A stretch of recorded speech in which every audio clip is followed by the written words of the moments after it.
Eh, Quien les habla ha tenido una vida abocada a escuela procesal civil como academista, académico, academicista. Hemos estado en varios espacios, como bien dice mi querida Nielsen, con quien tengo la oportunidad ya de compartir estas experiencias 4 años. Hemos estado o buena parte de la pandemia, Nielsen, ¿no? Como usted hemos empezado hace muchos años, hemos empezado a trabajar con congresos, con seminarios, muchas experiencias muy gratas las que hemos vivido y ahora nos toca estar en este Congreso Internacional, en esta área procesal, esta área civil, en la que entiendo hay expositores realmente impresionantes en cuanto a su currículum y en su experiencia. Quien les habla ha abocado mucho su vida al asesoramiento en este rubro, al sistema de intermediación financiero. Y por supuesto que sí, para mí es un grato honor poder dirigirme a ustedes con un tema que es tan importante como lo son los principios procesales. Hemos venido desarrollando los principios procesales en muchos cursos, Nielsen, varios. Yo creo que ya pasan los 10 dedos de las dos manos los cursos en los cuales hemos venido hablando de los principios procesales. Entonces, bajo ese criterio, es que hemos desarrollado estos cursos y les hemos venido dando forma y contenido sustancial. Entonces, sin mayor preámbulo, vamos a empezar lo que nos ocupa, que es el análisis de los principios. ¿Por qué nuestro código es principista? Nuestro código es principista porque viene de un código modelo y para Iberoamérica, el Código Procesal Civil, el Código Modelo Procesal Civil para Iberoamérica, tiene fuentes en el Código Procesal Civil uruguayo muy importantes y trascendentes, trastoca también escenarios que tienen correlación con otros códigos principistas, no solo de la región, sino a nivel hemisférico, y atiende a principios que hacen y esbozan toda la utilidad de manera horizontal del código basada e inspirada en los principios procesales. Esa es la importancia del código. Es más, los principios no solo se dan con motivo de la instancia, sino también en ejecución de sentencia y por supuesto que sí, también se dan dentro de lo que son los recursos de alzada o recursos de apelación. Los principios también se encuentran contenidos en la estructura propia de los incidentes procesales, por supuesto, y han de tener especial relevancia en cuanto a la aplicación plena del código. Es por eso importante la asignatura que nos ocupa hoy. Vamos a realizar un análisis principio por principio de los 17 que existen en el artículo 1 del Código Procesal Civil y además vamos a realizar un análisis de los recursos, es decir, tenemos una noche larga, pero no vamos a dejar de lado también lo que es la actividad procesal. Entonces, entiéndase que para 2 horas esto es mucho materia, pero vamos a tratar de abarcarla, mi querida Nielsen. Entonces, sin mayor preámbulo, empecemos a compartir las diapositivas. Por efectos de lentitud que pueda tener el sistema, me voy a permitir sombrear mi cámara y preguntarle si ya se están proyectando las diapositivas. Se está proyectando perfectamente, doctor.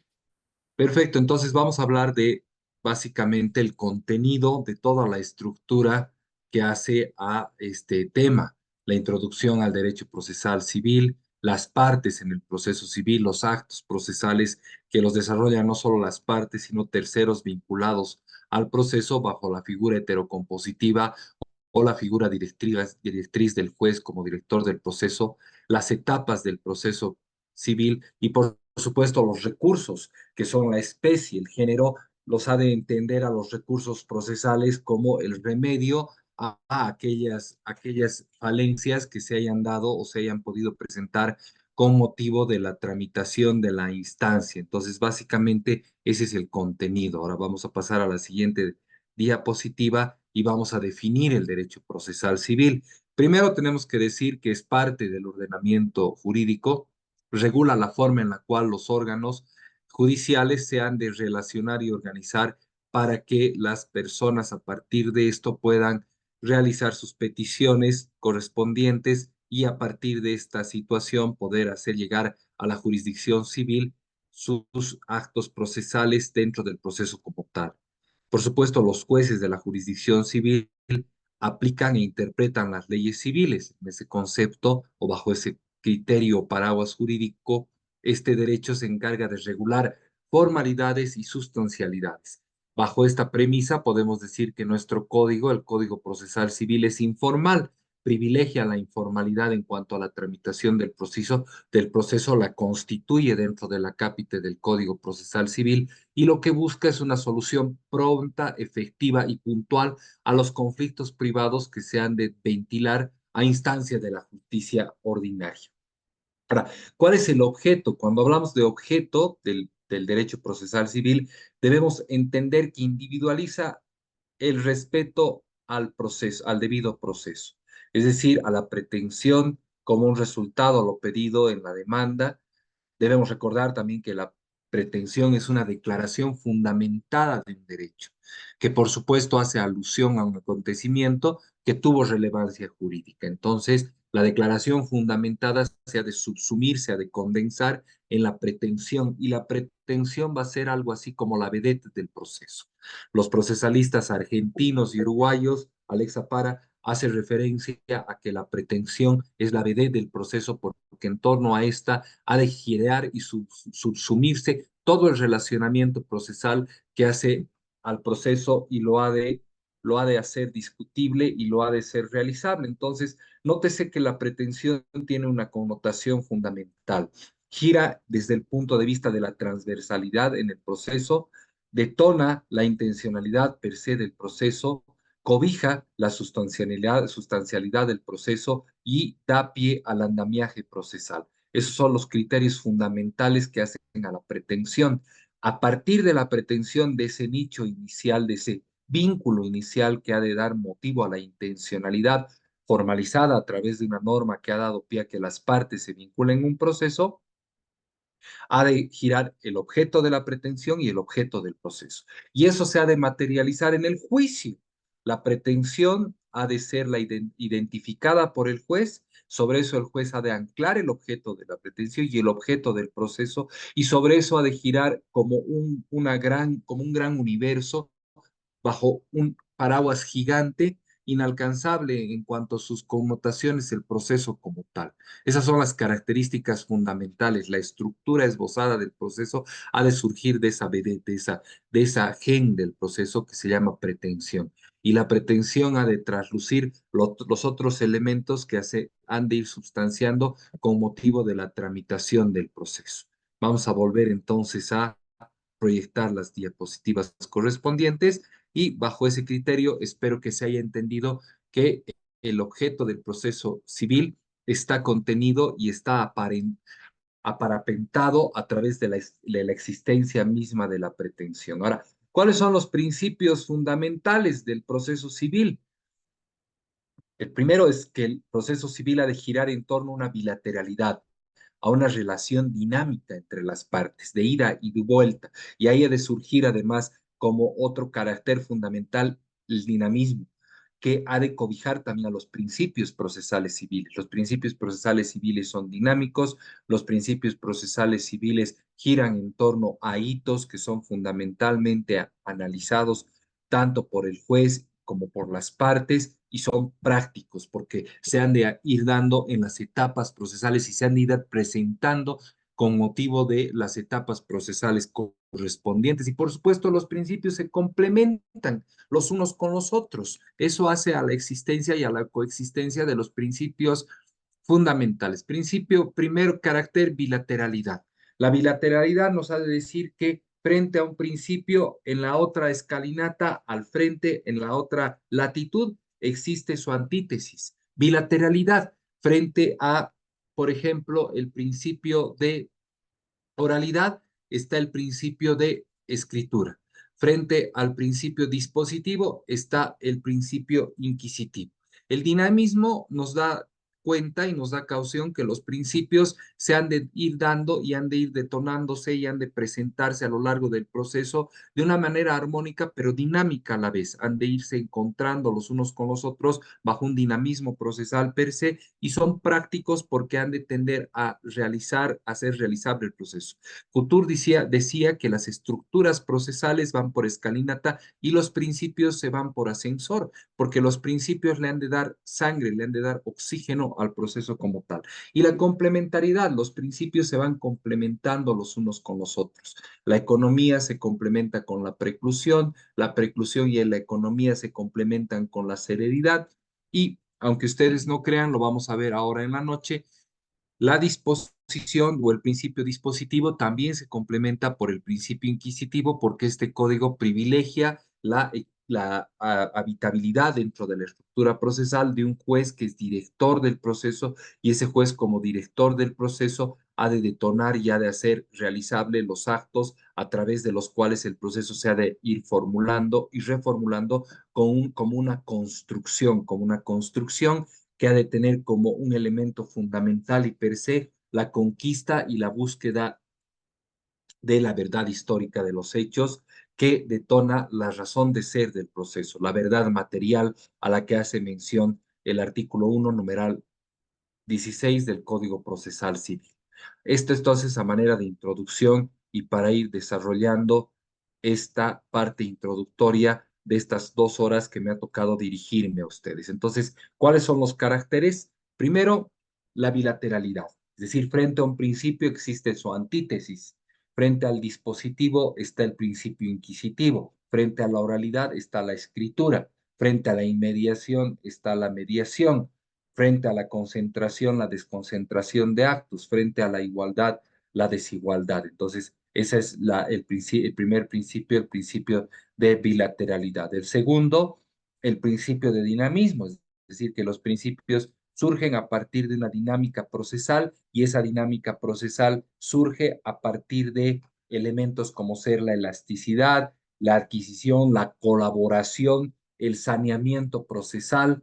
El Código Procesal Civil, por supuesto, habla del despacho saneador, que lo que busca es hacer un proceso realizable con una mínima o nula posibilidad de incidentes en la etapa culmen del proceso, que es el juicio, por ejemplo. La practicidad que hace relevancia a que los principios a partir de un análisis técnico y sistémico o sistemático no quedan como enunciados simples, sino han de poder ser realizables y realizados a través de una vigencia de valores consagrados y que devienen de la Constitución Política del Estado.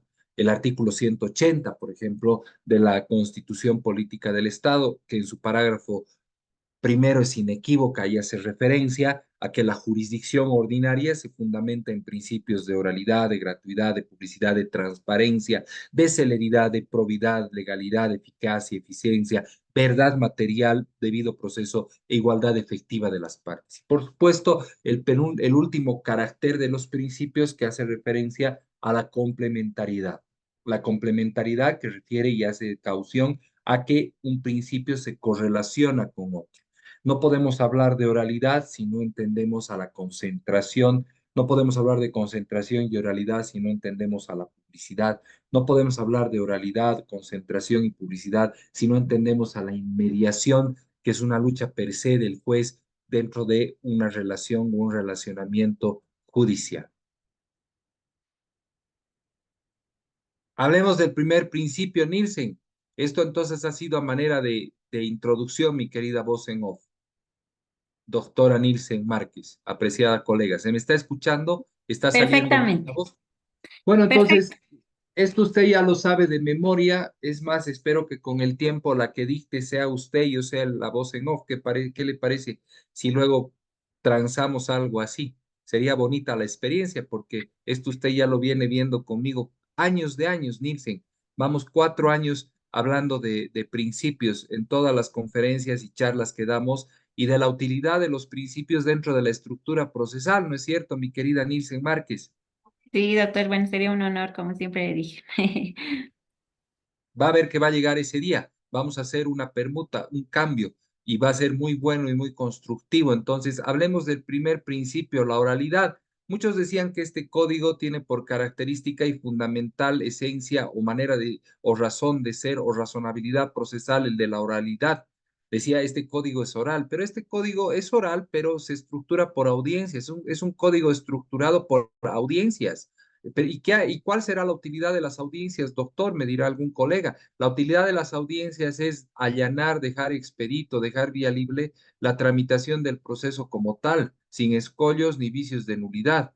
Es decir, La oralidad es la forma de desarrollar el proceso sin perjuicio de la escritura en los actos establecidos por ley. Esa es la característica fundamental de la oralidad.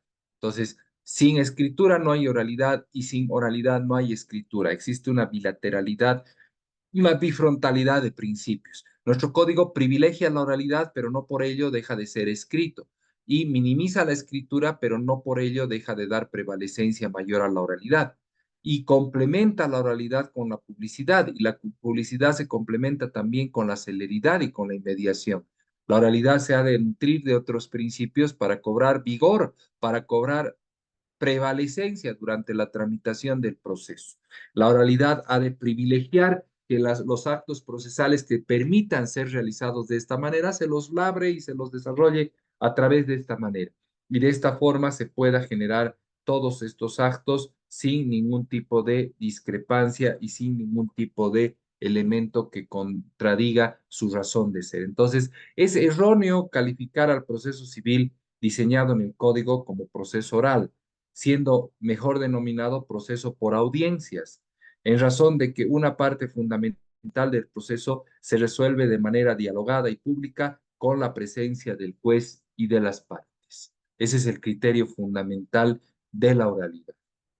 Y sobre esta situación y este principio, quiere decir que los actos que puedan ser resueltos en audiencia de manera oral serán privilegiados para que de esta forma se absuelvan. Los incidentes procesales que se detonen en audiencia deben ser resueltos y sustanciados de manera oral. Y los incidentes escritos deben ser sustanciados y resueltos de manera escrita, por hablar así de los incidentes. Entonces, las cualidades de la oralidad están entre estas las más salientes, que se acelera y se simplifica la tramitación del proceso a través del procedimiento, que es la especie del primero, se instrumentaliza en menos tiempo la substanciación de los actos procesales, es decir, que se hace más palpable el principio de gratuidad y consecuentemente el acceso a la justicia por parte de muchos estamentos sociales que carecen de recursos. Ese es un elemento fundamental que nutre a la oralidad como tal.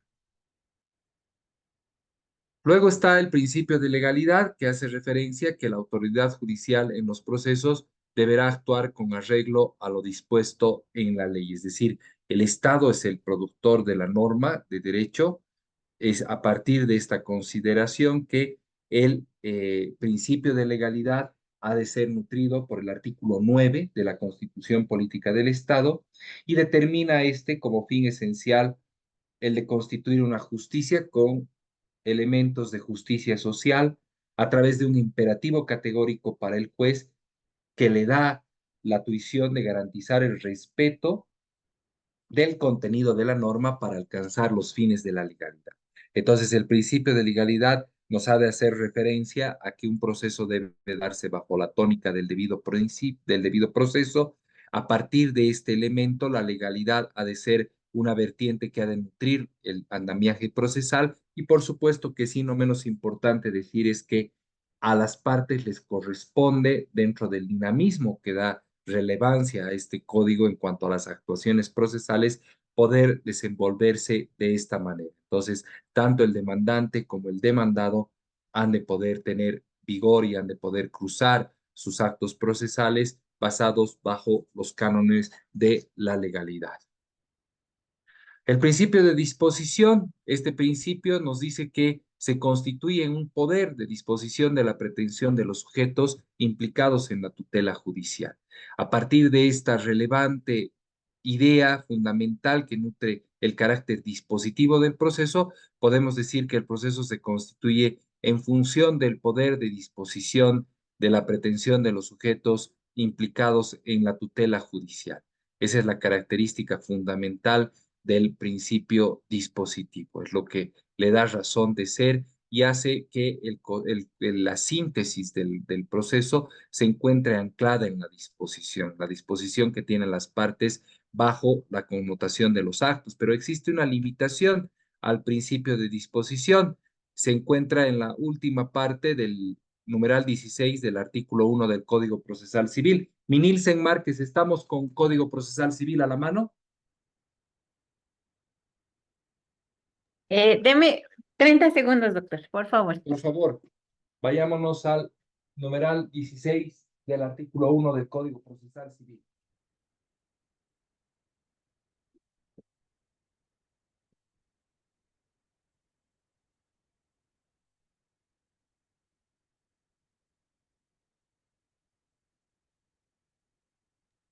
Ahora sí, doctor, dígame qué Numeral 16 del artículo 1 del Código Procesal Civil, distinguido Ramos. artículo, que doctor, se le escucha abajo. Artículo 1, numeral 16. Eh, Ay, no encuentro.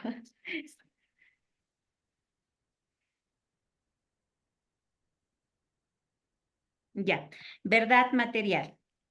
¿Sí? La autoridad judicial deberá verificar plenamente los hechos que sirven de motivo a sus decisiones, para lo cual deberá adoptar las medidas probatorias necesarias autorizadas por la ley, aun cuando no hayan sido propuestas por las partes. Perfecto, aun cuando no hayan sido o postuladas por las partes, es decir, que el juez quiebra el principio de disposición y hace latente el principio inquisitivo, es decir, que el juez también tiene la potestad investigativa. Vayámonos al 24.3 del Código Procesal Civil, distinguida Nam. Ya, doctor, denme un segundo. 24.3.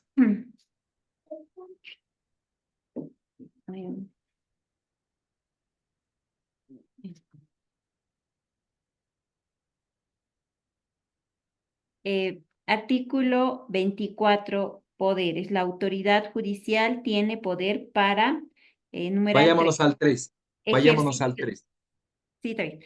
Numeral 3, ejercitar las potestades y deberes que le concede este código para encauzar adecuadamente el proceso y la averiguación de la verdad de los hechos y derechos invocados por las partes.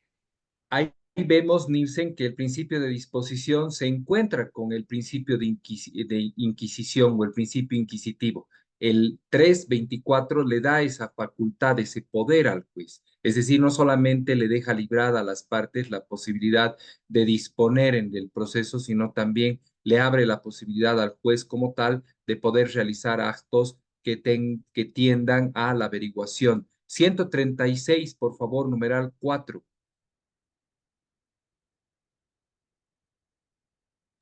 Está bien, 136, ¿no, doctor? Sí, al 3 vayámonos, 136.3. Carga de la prueba. La carga de la prueba que el presente código impone a las partes no impedirá la iniciativa probatoria de la autoridad judicial.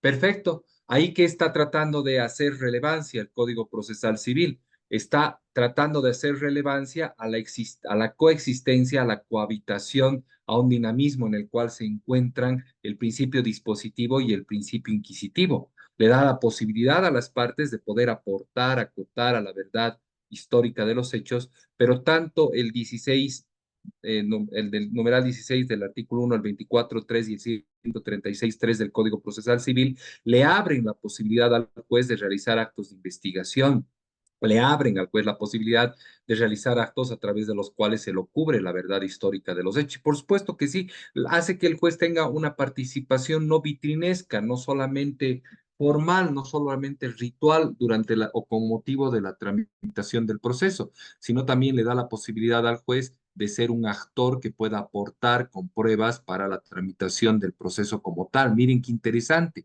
Este código está haciendo que los principios coexistan, se encuentren equilibradamente cohabitando en el código, la escritura, la oralidad, la disposición, la inquisición, es decir, abre la posibilidad a tesis y antítesis, a existencia de principios con sus antagónicos. Por eso hay la bilateralidad, la tesis y la antítesis de la disposición, la inquisición, la escritura, la oralidad. Es decir, nos da nota para que pueda existir y nutrir una finalidad per se, que es la verdad y la averiguación de la verdad material que han motivado a las partes a desenvolverse durante la tramitación del proceso.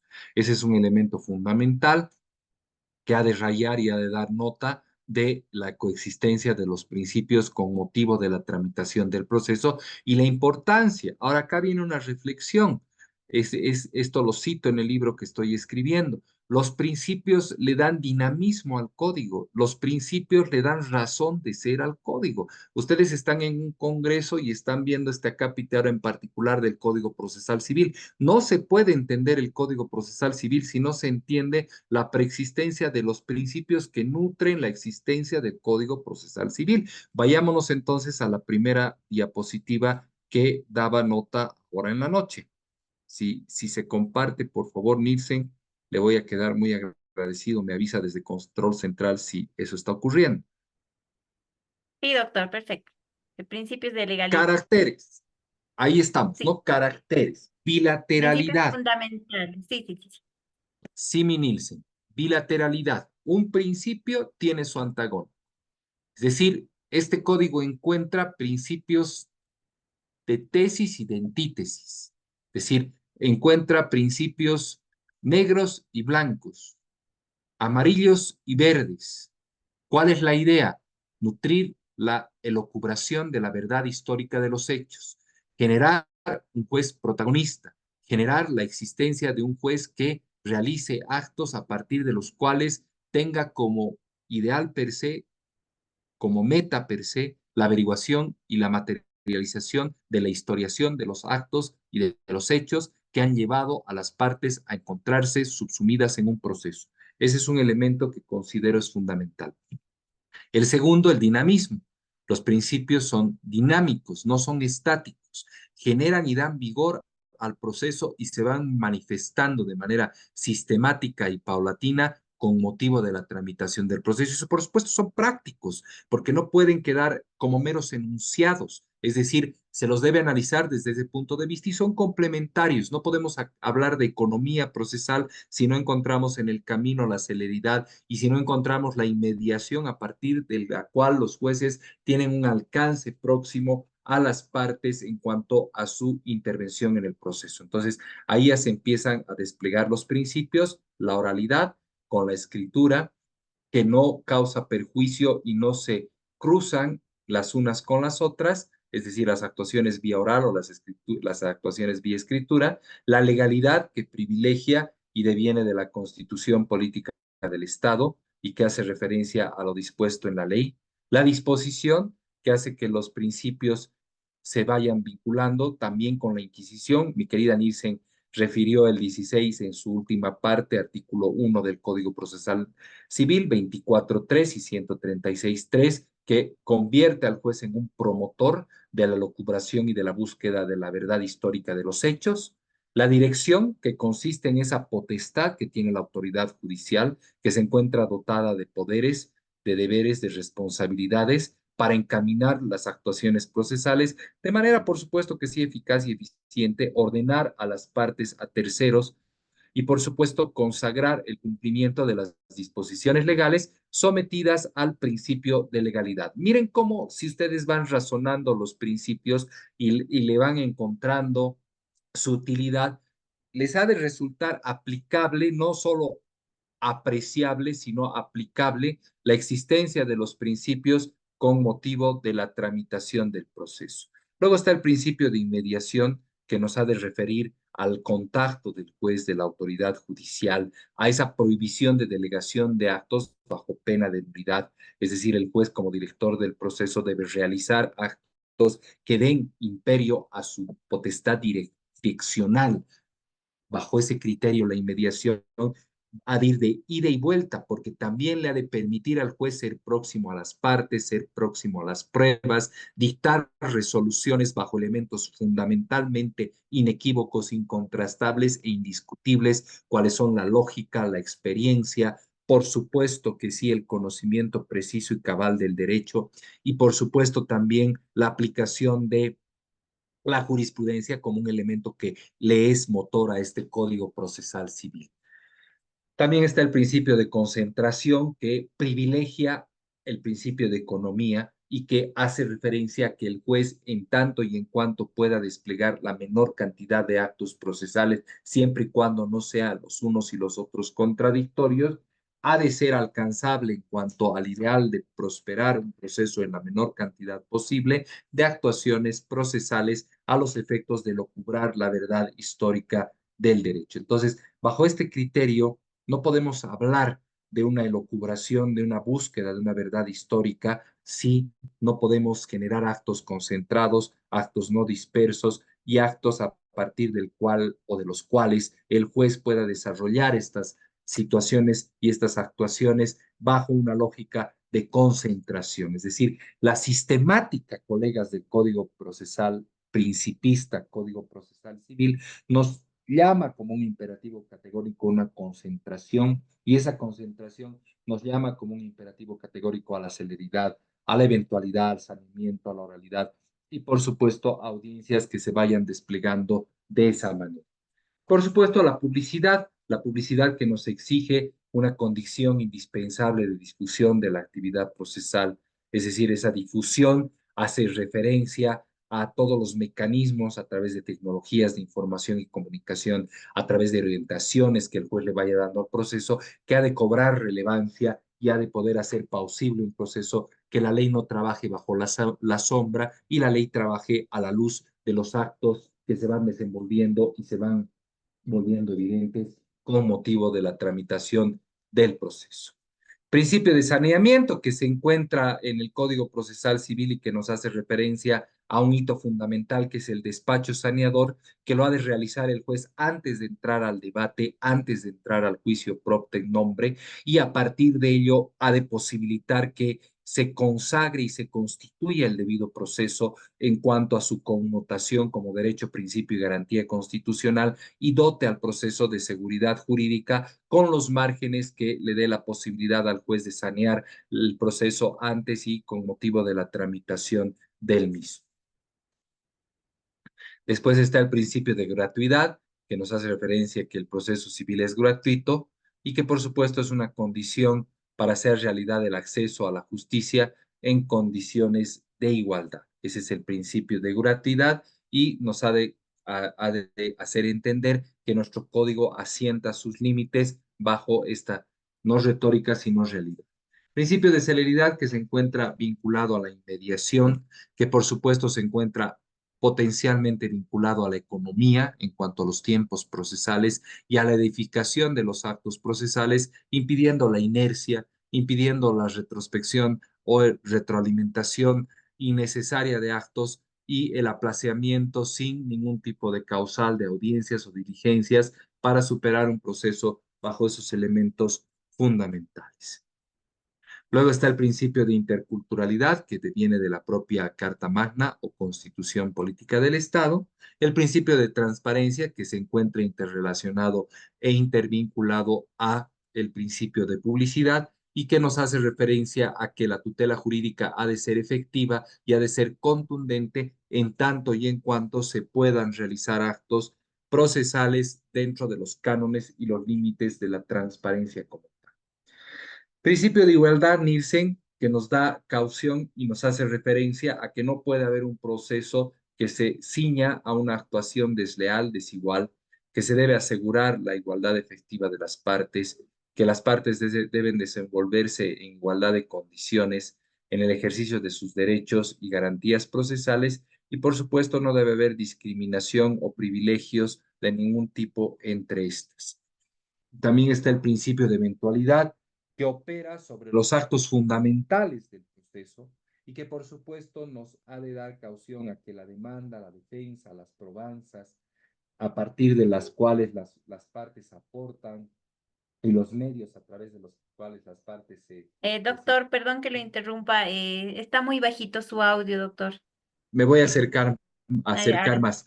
ahora sí. Ahora sí, me acercaré más al micrófono y discúlpenme, hacen que el proceso se desarrolle a través de una exigencia de realidad procesal en el cual se desarrollen actuaciones conjuntas y esas actuaciones conjuntas puedan desplegar un proceso sin la mayor traba posible.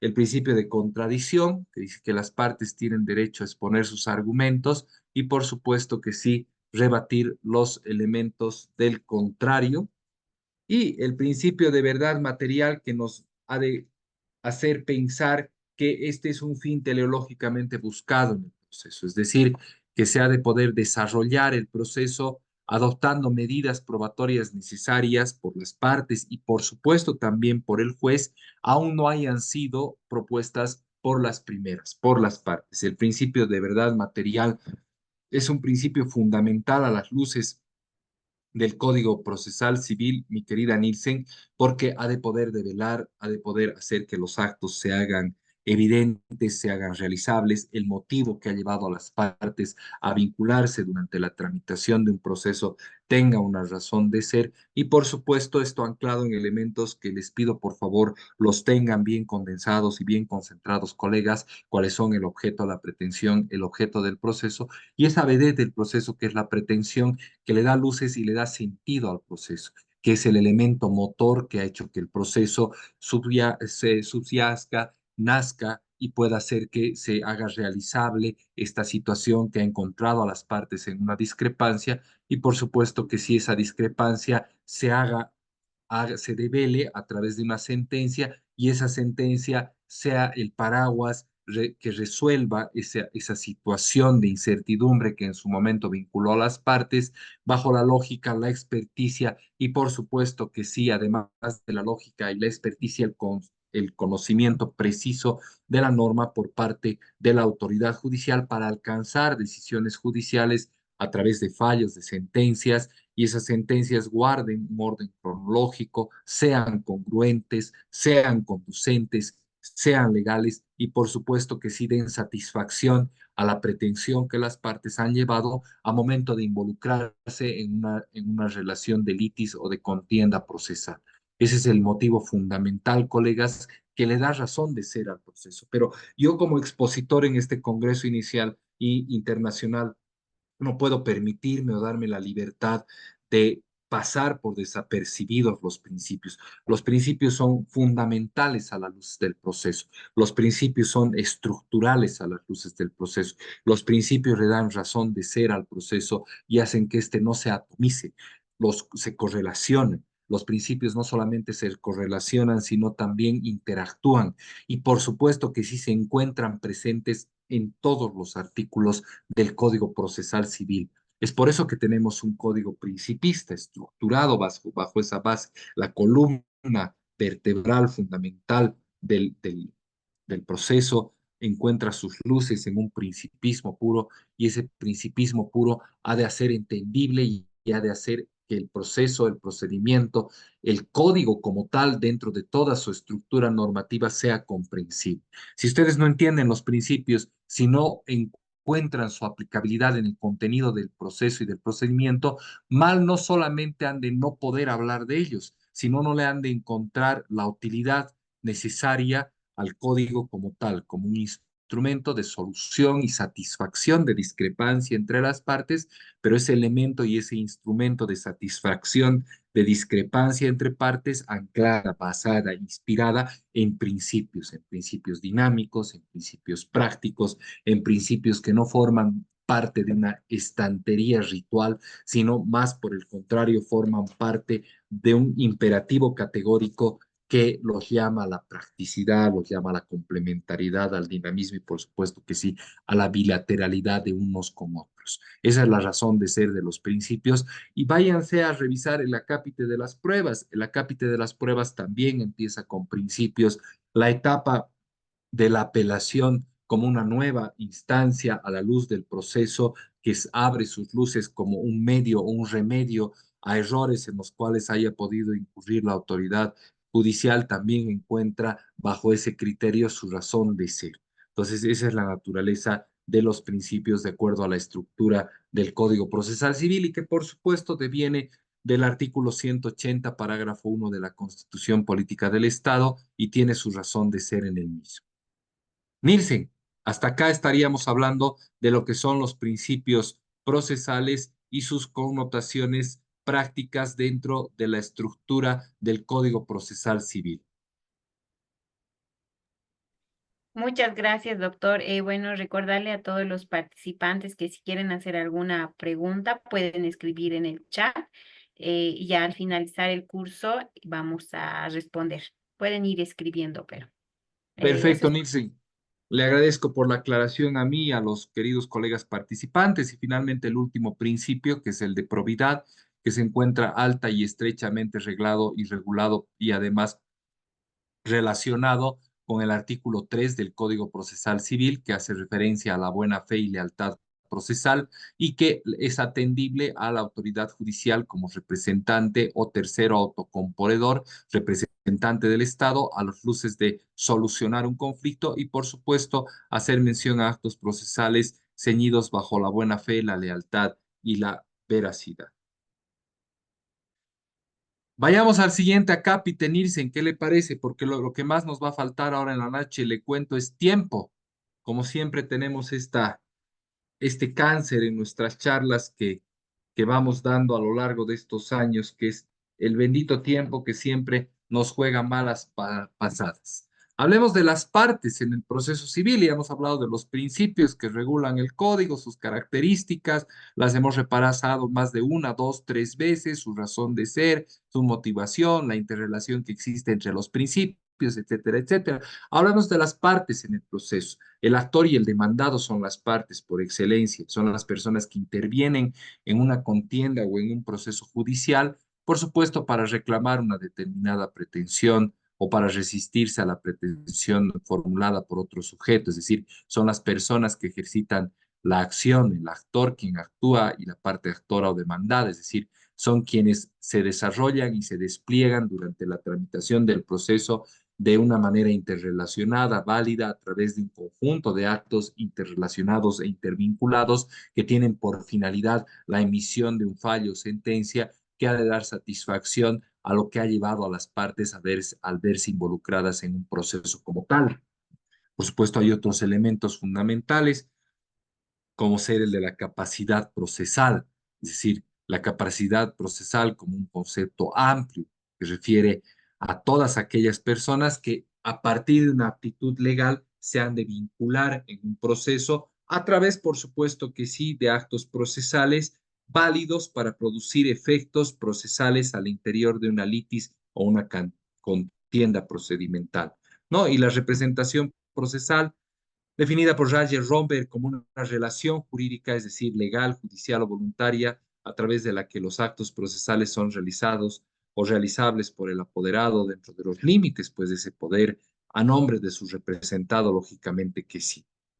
Formular a los actos procesales, es decir, los actos procesales son aquella efectividad de las partes a través de una intención per se, que es la de causar efectos jurídicos. Esos efectos jurídicos tienden a generar una constitución, un efecto inmediato, un desenvolvimiento a la luz de la conclusión del proceso. Ahora, ¿cuál es la clasificación de los actos procesales? Los actos de decisión, los actos de comunicación y los actos de documentación. Dentro de los actos de decisión, por supuesto, está los dirigidos por los tribunales a resolver el proceso, las incidencias emergentes del proceso y, por supuesto, dar el impulso procesal correspondiente. Los actos de comunicación que son dirigidos a hacer saber a las partes, terceros o autoridades el resultado de lo decidido, las órdenes de lo actuado emanadas por el tribunal competente, los actos de documentación consistentes en la representación de las actuaciones, diligencias realizadas a lo largo del proceso, la formulación de los documentos escritos, la forma en la cual se han de hacer visibles y palpables los distintos actos procesales que son sustanciados y son expedidos tanto por el tribunal o el juzgador, las partes y los terceros. Esos son los tres actos fundamentales que se encuentran en el proceso: actos de decisión, actos de comunicación y actos documentales o de documentación como tal. Son los tres actos que constituyen las manifestaciones de esta función que ha de dar caución al proceso común.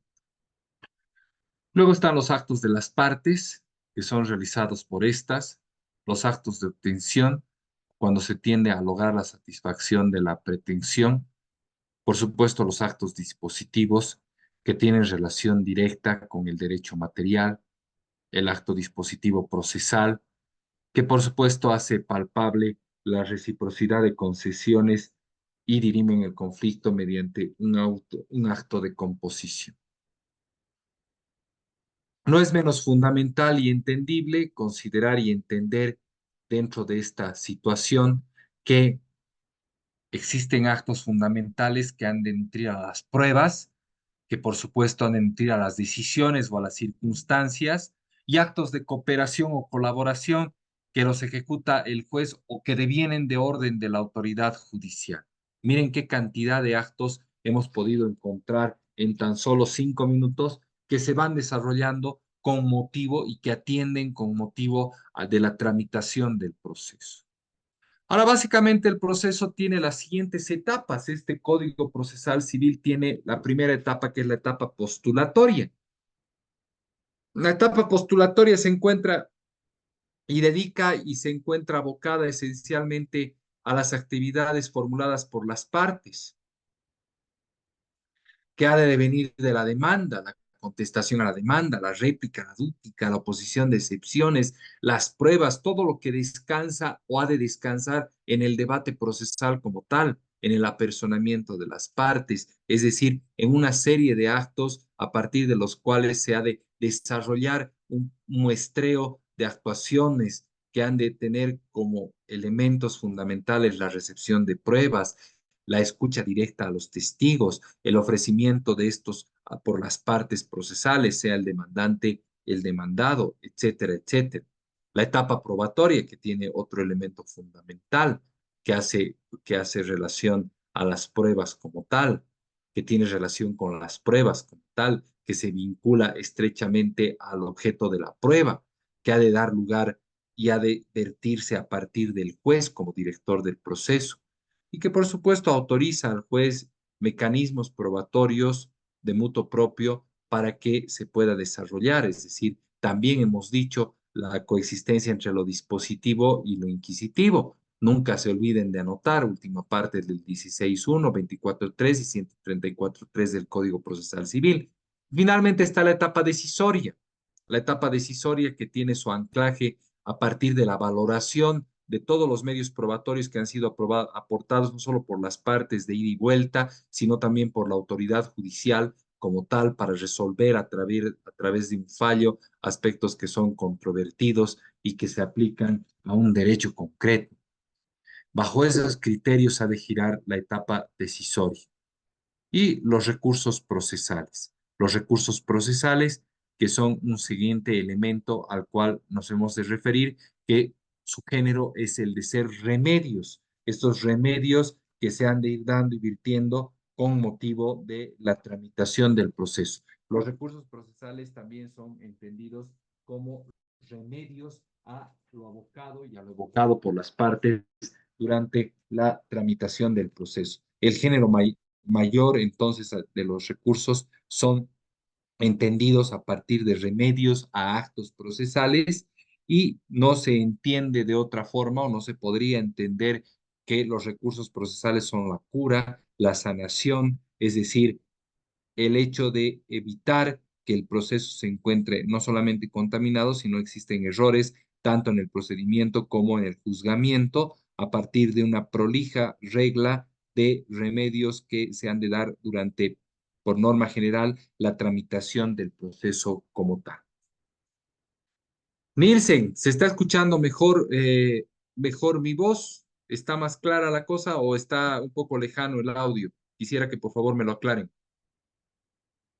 Se está perfecto, doctor. Ya no había Perfecto, inconveniente. Nielsen. Nos acercamos un poco más. Hemos empezado este camino trayectorio, como ha podido apreciar usted, hablando de los principios, sus características. Nos hemos asomado a todos los principios que se encuentran contenidos en el artículo 1.17. Son estos del Código Procesal Civil. Hemos explicado que el código de manera transversal hace mención a cada momento, en cada hito procesal, los principios en la etapa probatoria, tanto en la etapa postulatoria, en la etapa decisoria, durante la etapa de la impugnación también existen principios que han de ir cobrando evidencia y han de poderse hacer, se han de ir haciendo relevantes con motivo de la tramitación del proceso.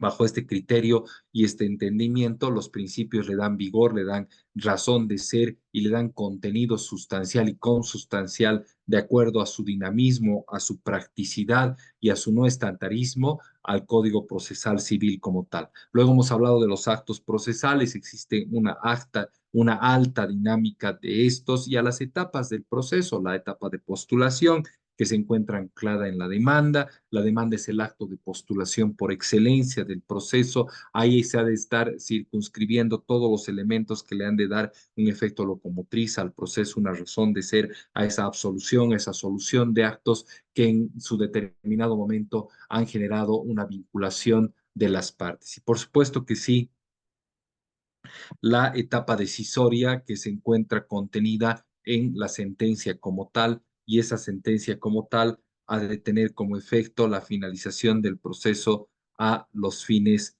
que han de dar por concluido el debate procesal. Hemos hablado dos veces, ahora lo decimos por tercera vez. Esa sentencia judicial debe estar amparada en lo cognoscitivo, debe estar amparada en lo experticio y ha de estar amparada en un manejo prolijo y preciso de la ley por parte del juzgador. Es decir, el juez, a momento de dictar la sentencia judicial correspondiente, debe hacer aplicable su cognición, su experticia como dos elementos fundamentales y un conocimiento preciso y cabal de lo legal para privilegiar, premiar y hacer soslayable y no desperdiciable ni despreciable el principio de legalidad como un principio también rector que se encuentra de los numerados en el artículo 1 del Código Procesal Civil.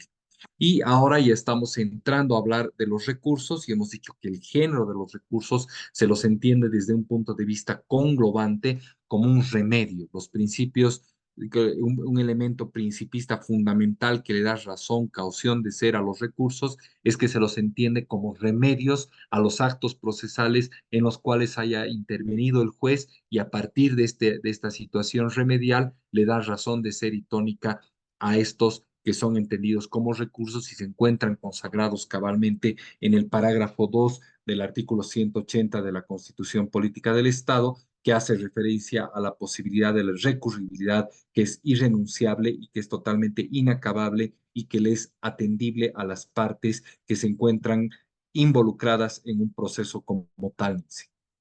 Les podría decir que esta es la introducción, pero no solamente me deprimiría yo, sino ustedes, porque ya estamos sobre la hora y 5 minutos y créanme de veras que no hemos llegado ni a la mitad de todo lo que tenemos que hablar esta noche, pero Nielsen lo vamos a agotar, créame y esté segura que sí. Nielsen, entonces hasta acá ha ido la tómbola de conocimientos. No sé si el audio ha empeorado o estamos en buenos términos de audio y la frecuencia está saliendo de buena manera. Está perfecto, doctor. Se escucha perfectamente. Y se ha llenado, ¿no? Ahora ya estamos con, pucha, está llena ya acá el 110. aula. Sí, Sí, doctor. se nos ha llenado el aula virtual. Estamos con 110, 115 casi colegas. Ujú. 113 tengo acá en el marcador. Entonces, esa es la estructura del código. Para eso ha sido diseñado. Esa es la razón de ser del Código Procesal Civil. Es decir, imagínense el Código Procesal Civil como, y el código en general en cuanto a su estructura, en cuanto a sus hitos fundamentales, como la pieza de un motor, pero esa pieza de un motor, sea cual fuere la ubicación de esa pieza, no ha de cobrar vida, no ha de cobrar vigencia, si no es que entendemos o nos privamos de entender la razón de ser per se de los principios. La estructura fundamental del código hace que ese motor funcione y pueda generar dinamismo a partir de la estructura fundamental de los principios. Los principios no tienen razón de ser dentro del código si no cobran vida dentro del código. Y si no se entienden los principios dentro del código, muy difícilmente vamos a entender el por qué la estructura y la naturaleza jurídica real de este código procesal civil. Ese es un elemento fundamental. Y otro elemento fundamental es que entendamos que este código encuentra dentro de uno de sus hitos fundamentales la pretensión, la motivación, el querer, el por qué una parte ha realizado en contra de otra parte o otro sujeto, un acto procesal de postulación subsumido en una demanda y esa demanda ha podido cobrar luz, ha podido cobrar relevancia a partir de la existencia per se de esa pretensión. Ese es un elemento fundamental. Y otro elemento fundamental es que a partir de la pretensión y del acto pretensional por excelencia que se encuentra contenido en la demanda, ha de surgir dos elementos, el objeto de la pretensión y el objeto de la pretensión. Ambas dos se han de encontrar en el proceso y han de dar luz a la elucubración, a la búsqueda per se de la verdad material, de la verdad histórica, de los hechos que ha motivado a que las partes se encuentren vinculadas en un proceso determinado. Y a partir de eso, el proceso, por supuesto, se encuentra a través de, o se encuentra estructurado a través de diversas etapas que las hemos mencionado. Volvamos a las diapositivas. Me dice, por favor, si se está compartiendo, mi querida Nielsen. Sí, doctor. Está acá.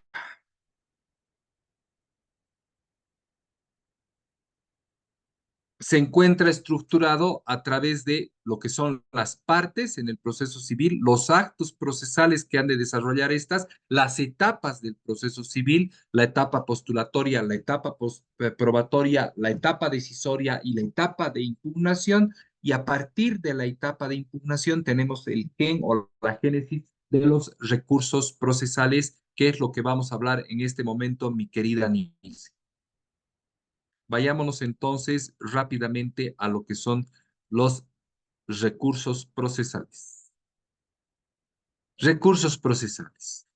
Un recurso es un medio técnico, se lo desarrolla y se lo sustancia y se lo realiza por escrito.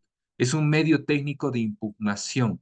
Es un medio técnico de impugnación para subsanar eventuales errores en los cuales la autoridad judicial haya podido incurrir. Es decir, provoca en la misma autoridad una impugnación a lo decidido por éste, para que exista una reforma total o parcial a la decisión del juez acuo de origen. Es decir, a partir, por ejemplo, de tratados como el de Manuel Ibáñez Fronchán, en una frase sintética, resume que un recurso surge a partir de una dinámica, y esa dinámica de surgir a través de un agraviante, y ese agraviante ha de generar un acto de impugnación.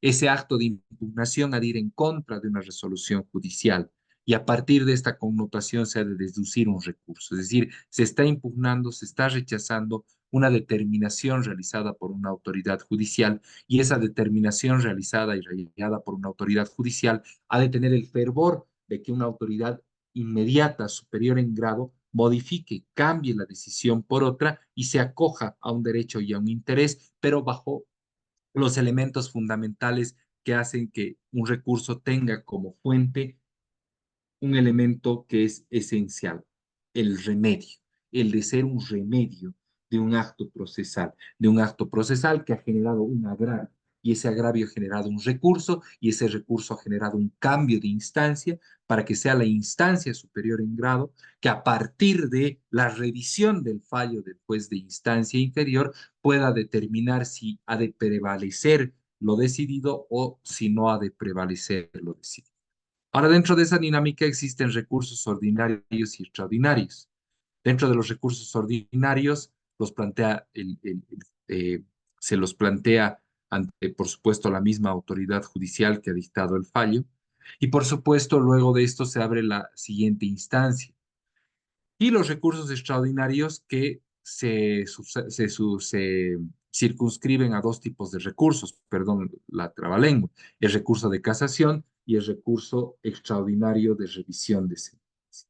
Pero vayámonos al primer recurso de toda la categorización de recursos que se encuentran dentro de la estructura del Código Procesal Civil, el recurso de reposición. El recurso de reposición tiene por finalidad que la autoridad judicial, a partir de lo determinado por esta, realice una rectificación, corrija, si vale el término, es decir, la misma autoridad corrija un error en el cual ha podido incurrir, a petición directa de la parte. El juez advierte su error y lo modifica, lo corrige. Es decir, no ingresa al fondo del proceso en cuestión, pero modifica y corrige algún aspecto que pueda ser subsanado por el mismo juez o a la falta de algún elemento a través del cual se distorsiona la tramitación del proceso. O se reponga el señalamiento, por dar un ejemplo ya puntual y aterrizar en un aspecto puntual, una emisión de un señalamiento de segunda audiencia de remate cuando el juez tuvo que señalar la primera audiencia de remate. Para eso sirve el recurso de reposición, ¿no? Y bajo este criterio, es decir, que la reposición ha de ser un remedio procesal a través del cual la autoridad judicial que incurrido en un error, advertida de la misma, pueda resolver el mismo. Ahora, ¿cuáles son las, contra qué resoluciones gira el recurso de reposición? Contra providencias o decretos, contra autos interlocutorios en cualquier momento del proceso. Se lo puede presentar también el recurso de reposición de manera verbal en caso de que se deba reponer un acto de una providencia, un auto interlocutorio expedido por un juez en audiencia, o por escrito si se lo expidió por escrito a los 3 días de pasada la notificación. Esas son las características de la reposición, ¿no? Son las características de la reposición. El recurso de reposición, entonces, es un medio de impugnación lineal contra providencias y autos interlocutorios. Es lineal porque lo primero que se hace es pedir a la autoridad judicial que reponga el error que ha podido incurrir y luego se da la alternativa. En caso de que el juez no reponga ese error en el cual ha podido incurrir, se da la alternativa de la apelación. Y ahí hablamos de la reposición bajo alternativa de apelación. Es decir, la posibilidad de que un recurso lineal para que un juez advertido de su error lo reponga se convierta en un recurso vertical para que la autoridad superior en grado sea quien se encargue de dar o no dar razón a la autoridad de instancia. ¿Qué principio privilegia el recurso de reposición? El principio que privilegia el recurso de reposición es el de economía, porque se está haciendo primero atribuible a la autoridad judicial a que subsane el error. Y si la autoridad judicial no subsana el error, será la autoridad superior en grado quien lo hará. Y bajo ese elemento fundamental gira el recurso de reposición. Se ha de dar contra dos tipos de resoluciones. Primero, se ha de dar contra las providencias y en segundo término contra los autos interlocutorios, ¿no? Entonces, reponer es volver una cosa a su posición anterior, ¿no? Es volver una cosa a su posición anterior. Revocar tiene otra connotación procesal, es anular. Entonces existe una diferencia de 180 grados entre lo que es reponer y lo que es revocar. Ese es el criterio doctrinal, ¿no? La reposición sí es semejante a la revocatoria, queridos colegas, pero no es lo mismo. Una tiende a anular, a dejar sin efecto, y la otra a enmendar, a corregir un error. Es decir, para que lo correcto, que era incorrecto, vuelva a su vertiente y sea direccionado de manera correcta. Ese es el carácter fundamental y la naturaleza jurídica de la reposición. Mientras que lo revocatorio, es decir, puede hacerse en cualquier momento del proceso. La reposición opera primero a petición de parte. Segundo, se invoca un recurso de reposición lineal bajo alternativa de apelación. Se genera un estatus de agravios y, por supuesto, en caso de presentarse por escrito, se lo dará en el plazo de 3 días. ¿Cuáles son los procedimientos de impugnación de resoluciones judiciales?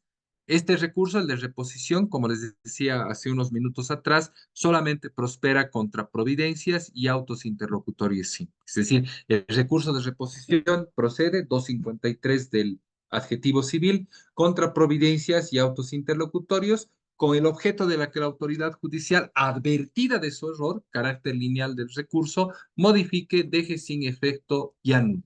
Entonces, ¿cuál es el efecto directo, el objeto directo del recurso de reposición? Es el de evitar dilaciones innecesarias, es el hacer que el juez sea quien pueda, a través de una correlación de fuerza directa, realizar un acto de enmienda, reparar un acto procesal, dejarlo sin efecto porque lo que se tornó irregular debe ser regularizado. Lo erróneo, dejar de ser erróneo y volver a su vertiente y basarse en una corrección del acto como tal. Esa es la fundamental característica que hace a los repositorios, al recurso de reposición como tal. Nielsen, ¿cómo está saliendo el audio? ¿Cómo va la cosa al otro lado? Por favor, si me da una manito, le agradecería.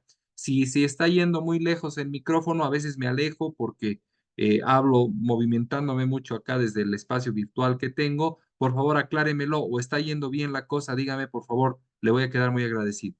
Perfecto, está yendo perfectamente, doctor. El audio está perfecto igual. Perfecto, un momento de esos, pero medio que se iba lejana la cosa, ¿no? Estaba un poco lejano quien les habla. Eh, Cuando le indiqué, sí, doctor, pero ahora no.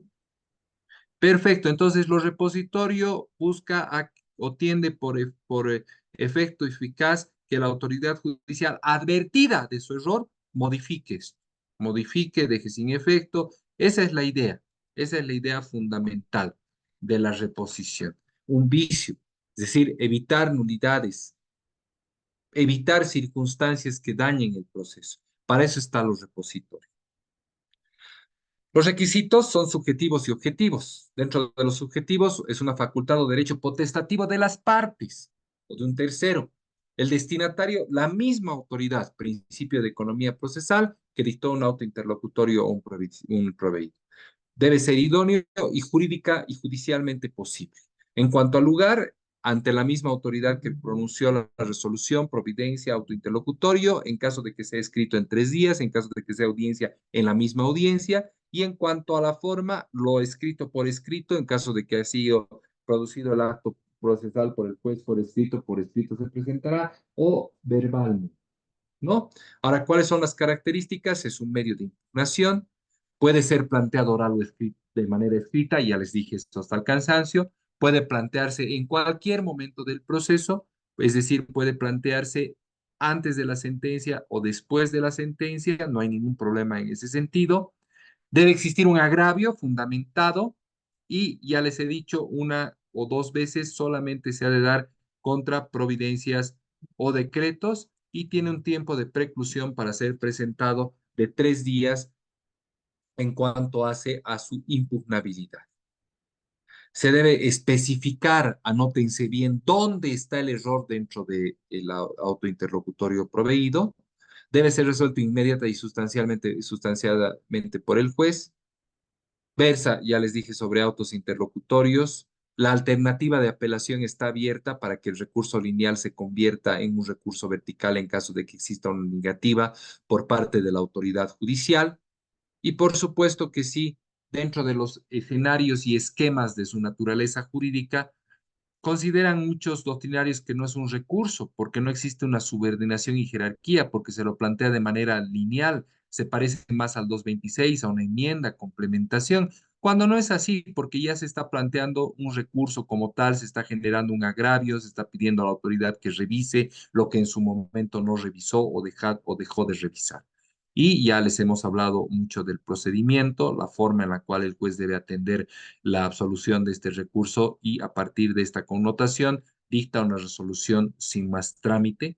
Por supuesto, es dictado en audiencia, con providencias, etcétera, y lógicamente debe fundamentarse conjuntamente en caso de que se conceda en el efecto diferido, conjuntamente la apelación con la apelación de la sentencia. Ese es el recurso de reposición, queridos colegas. Nielsen, hasta acá, ¿cuántas preguntas tenemos en la testera virtual? Por favor, si me puede aclarar la situación, le quedo muy agradecido. No hay preguntas, doctor. Bueno, hay una en el cual indica que si nos podría ilustrar sobre las tercerías en el proceso. Y eso es todo, doctor. Y hay una Ahí pregunta hemos, en el vía, está levantando la manita electrónica, pero le rogaría, por favor, para no perder la dinámica y no cambiarle la dinámica, escribirlo en el chat, por favor, Peter. Muchas gracias. sí, no, y además, Con relación a la primera, decirles con todo respeto a los queridos colegas que terceros, terceristas, tercerías de derecho preferente al pago, tercería de dominio excluyente, naturaleza jurídica de la tercería, que es una tercería como ¿cómo se la entiende? Como una demanda incidental y esa es la naturaleza jurídica especializada. La tercería no es materia para la fecha, Nielsen, y en eso hemos sido bien claros con los organizadores. Recuerda que los docentes, por eso somos muchísimos los que estamos en este congreso, porque cada quien tiene su materia y sus temas y sus tópicos asignados. Entonces, le agradezco mucho al colega por la inquietud, pero esta vez estoy privado de absolver la duda. Voy a hablar un poquito de tercerías al final, si el tiempo me da, pero no es parte de la matrícula y de la asignatura de materias que se me ha dado para esta charla. Recurso de apelación. En materias de recurso dicen que este es el de mayor utilidad práctica. ¿Por qué? Porque recae contra las resoluciones judiciales. Por supuesto, estas resoluciones judiciales que ponen fin al litigio en primera instancia, es decir, a las sentencias, los autos interlocutorios definitivos, los autos, en este caso, que son de carácter definitivo, surgen a partir de un aparente agravio ocasionado a alguna de las partes. Es decir, a partir de esto se soluciona al Tribunal Superior en grado, efectúe la revisión con el fin de determinar la validez o no de la resolución apelada. Entonces, la palabra apelación deriva del latín apellatio, que significa impugnar, rechazar u objetar, ¿no? Es un remedio procesal encaminado a lograr que un órgano judicial superior, con respecto al que dictó la resolución, lo revoque. Eso dice Lino Enrique Palacios. Eduardo Couture dice que es el recurso concedido a un litigante que ha sufrido algún agravio por la sentencia del juez anterior o inferior para reclamar de ella. Y Chovenda dice que es aquel recurso que permite pasar de un grado jurisdiccional a un segundo grado jurisdiccional. Eso es lo que dicen los autores con relación en líneas generales al recurso de apelación común.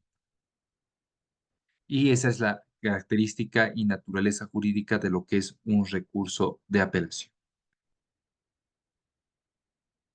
Vayamos a la siguiente diapositiva. Entonces, la apelación, a manera de conclusión, podríamos decir que dentro de su fundamental acervo es un medio de impugnación. Es un medio de impugnación en virtud del cual una de las partes o ambas, un tercero que se considera agravio por una resolución judicial, sentencia o auto interlocutorio definitivo, solicita a la autoridad superior en grado para que ésta deje sin efecto o anule lo dispuesto por una autoridad, es decir, por considerar injusta o ilegal en cuanto a la forma, la tramitación del proceso, en cuanto al fondo, en cuanto a lo que hace relación a lo fallado o lo dispuesto en instancia por la autoridad judicial. Esos son los elementos fundamentales que tienen relevancia o cobran relevancia cuando nos estamos refiriendo a la apelación como tal. La apelación surge de un agravio, ese agravio debe estar fundado, debe estar totalmente esclarecido, totalmente aclarado y bajo esa connotación ha de girar este medio de impugnación como tal. ¿Cuál es su naturaleza jurídica? Dentro de su naturaleza jurídica podemos decir que existe una discusión. Los primeros doctrinarios refieren a que se trata de una revisión, un nuevo examen, un nuevo reto jurídico. Es decir, el Tribunal de Apelación se encarga y se aboca a examinar los datos del proceso, el proceso como tal, etcétera, etcétera. Otros expresan lo contrario y dicen que no solamente abarca una simple revisión, sino de una segunda instancia. Por eso hablamos de segunda instancia y ahí se puede aludir a nuevas defensas, nuevo ofertamiento o ofrecimiento de prueba, nuevas pruebas. Entonces se concluye que el recurso no solamente es un remedio de revisión, sino también se constituye en un control de revisión de sentencia, de los materiales que contiene la sentencia, de los hechos que se encuentran subsumidos y contenidos en la demanda, en la sentencia del derecho a cargo del juez superior. Ahora, ¿cuál es el objeto? Lograr la corrección o ratificación de lo resuelto por el juez o tribunal de primera instancia, tachado de injusto o ilegal, por supuesto, mediante un fallo de esta naturaleza, a partir del cual no solamente se alcance la revisión de lo esbozado por la juez o el juez en grado, sino la corrección y obviamente a partir de este medio de impugnación, la reparación de errores cometidos por la primera instancia. Por eso, quien les habla se va más a la segunda apreciación. ¿Cuáles son las características fundamentales del recurso de apelación? Las características fundamentales, la primera es un medio de impugnación, la segunda es un recurso ordinario, que por supuesto se ha de dar contra sentencias, autos interlocutorios, se va a interponer ante el mismo juez que dictó la sentencia o el fallo correspondiente, el superior en grado de conocer y a de resolver el recurso, no solo es aplicable a sentencias, sino a autos interlocutorios definitivos, salvo prohibición expresa de la ley, y por supuesto las partes procesales 63 al 67 o la parte procesal que se ha visto agraviada por el fallo del juez acuo, ha de ser quien impugne el mismo a los efectos de tener auspiciosamente la voluntad de que haya un recambio en lo decidido por el juez de instancia. Y obviamente existen los requisitos objetivos, su idoneidad, su juridicidad en cuanto a la posibilidad del mismo, el lugar en el cual debe interponerse, el tiempo y la forma. Por supuesto que sí, la legitimación es uno de los elementos que le da un carácter subjetivo al recurso como tal. La situación debe encontrarse quien interpone el recurso en relación a la resolución impugnada y el destinatario es la autoridad judicial superior en grado para que ésta, a través de un análisis, vea si lo fallado por el juez es o no cobijable o revisable. Ahora, las resoluciones apelables, ya lo hemos dicho, son las sentencias y los autos interlocutorios, salvo prohibición de la ley, y las inapenables, las resoluciones que son dictadas con motivo de la revisión extraordinaria de sentencia, la que hace relación a la compulsa, los autos interlocutorios simples y los autos interlocutorios definitivos. ¿Cuáles son los efectos de la apelación? Hablamos del 259 del Código Procesal Civil. El primero es en el efecto suspensivo. Se suspende la competencia del juez. Se deja en suspenso la posibilidad de ejecutar la sentencia. Se deja en suspenso la posibilidad de dar por abierta la carta del 400 del Código Procesal Civil en cuanto a la ejecución coactiva de la sentencia. El efecto devolutivo, que hace referencia a la posibilidad de que se prosiga con la ejecución de sentencia, elevándose al superior en grado fotocopias legalizadas concernientes a lo impugnado por la parte agraviada. Y el efecto diferido, que es un recurso traslativo, que traslada el recurso a momento de la dictación o la emisión de la sentencia como tal, se difiere, se traslada. Es decir, si la sentencia le es favorable a quien en su momento apeló de un incidente, por ejemplo, con motivo del despacho saneador y le resulta favorable, ya no es necesario que se atienda o necesaria la atención de la apelación en el efecto diferido.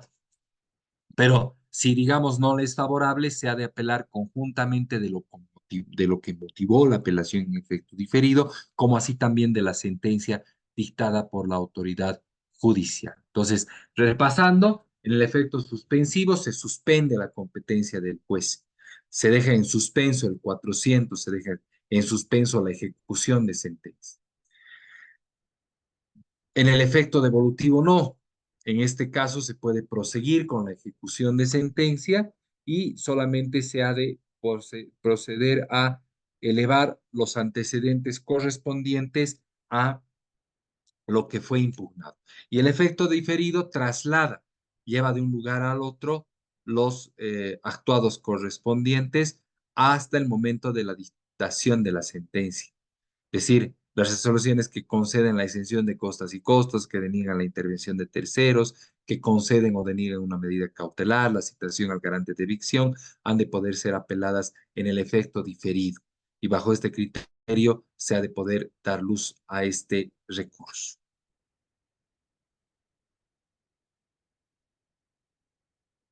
Ahí están los artículos a tomar nota, el 40, parágrafo cuarto del Código Procesal Civil, el 59, parágrafo 5, el 225, el 233, parágrafo 3 y el 302, parágrafo cuarto, el 309 del Código Procesal Civil, 359, parágrafo 2, el 385, el 407. Todos estos permiten la apelación en el efecto devolutivo a saber. Nielsen, este material vamos a compartir, ¿no es cierto? A los colegas y a las colegas me interesa mucho compartir el material de los cursos que voy dando. Es de mi interés siempre per se. Mi querida Nielsen.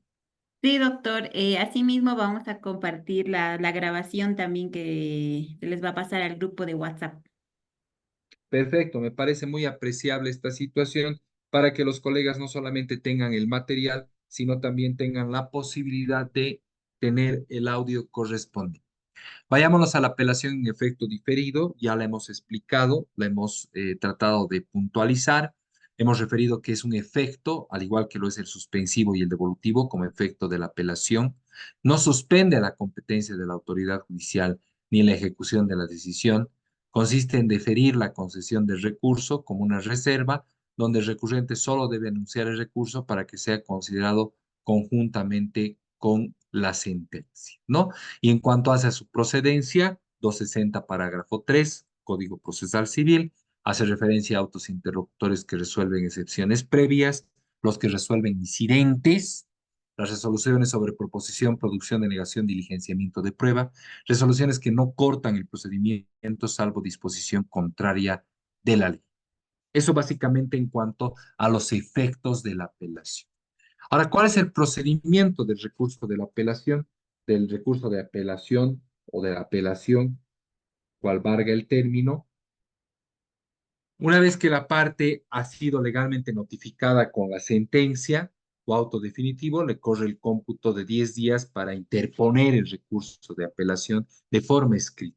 En este recurso se han de hacer valer los agravios, se los ha de fundamentar y a partir de esta connotación de fundamentación de los agravios se ha de trasladar al recurrente en el mismo caso. También existe, de acuerdo al 261, parágrafo 3 numerales 1 al 4, la posibilidad de producir prueba en segunda instancia. Por eso, los recursos no solamente son medios remediales como tal, pura y simple, sino también la posibilidad de una reapertura o apertura de una segunda instancia. Es decir, se puede dar la posibilidad de prueba si es solicitado de común acuerdo entre partes, cuando las pruebas no pudieron ser diligenciadas en primera instancia, cuando trata de hechos acontecidos después de emitida la sentencia, cuando por fuerza mayor o caso fortuito o obra de parte contraria no se diligenció la prueba correspondiente, etc. Ahora, la apelación de autos interlocutorios se da en el plazo de 3 días y la concesión, interpuesto el recurso, cumplidos los requisitos establecidos a partir de la admisión del juez, se da la concesión correspondiente y el juez puede rechazar el recurso o conceder en el efecto que no corresponde a la parte recurrente, puede hacer uso del recurso de compulsa. Y se abre también la posibilidad de un procedimiento en segunda instancia. Ahora, en segunda instancia se da la figura de la emisión de un nuevo fallo y ese nuevo fallo tiene el denominativo de auto de vista. Dentro de sus alcances decimos que no puede expresarse sobre puntos que no hayan sido observados por el apelante. Principio, bajo este principio estamos hablando de una congruencia, no puede modificar en cuanto al desmedro de la parte apelante, debe referirse solamente y circunscribirse a los puntos observados omitidos en la sentencia por el juez inferior. Y obviamente bajo este criterio está la posibilidad de que se pueda generar una situación de revisibilidad de las pruebas en cuanto hace al recurso de apelación, la presentación de nuevas pruebas, en común acuerdo a las partes, la absolución de pruebas que puedan ser absueltas y presentadas por las partes en segunda instancia, y por eso hablamos de una segunda instancia, entre otros requisitos fundamentales que hace al recurso de apelación. Nielsen, ahora vamos a pasar a hablar del recurso de casación. Este es un recurso de los extraordinarios. Está el recurso de casación y está el recurso de revisión extraordinaria de sentencia. Bajo esta connotación son los dos recursos y finalmente, a manera de terminar este camino trayecticio, vamos a hablar del recurso de compulsa, que de acuerdo a otras latitudes y otras legislaciones, también es conocido o es entendido o es absuelto como un recurso de queja. Pero ¿qué decimos del recurso de casación o nulidad? ¿O cuál es la connotación del recurso de casación o nulidad? Primero tenemos que decir que es extraordinario. Ya lo hemos mencionado al inicio de la exposición. Es extraordinario. A partir de esta connotación, únicamente ha de proceder contra errores de juzgamiento o de procedimiento que haya advertido el juez. Ese es un primer elemento fundamental. Juzgamiento en cuanto se considera violación o interpretación indebida de la ley, procedimiento en cuanto a infracciones en las cuales haya podido incurrir la autoridad judicial. Es un recurso motor extraordinario que provoca un examen por parte o a partir de la preexistencia de un tribunal de casación. También se puede entender a partir de una connotación de una sentencia injusta. Y por supuesto, es un recurso que ha de subyacer de errores que se puedan haber advertido con motivo de la instancia. En conclusión, es un medio de impugnación extraordinario, en virtud del cual la parte recurrente solicita la revisión de la sentencia y, por supuesto, aclama a los vicios que se puedan haber dado.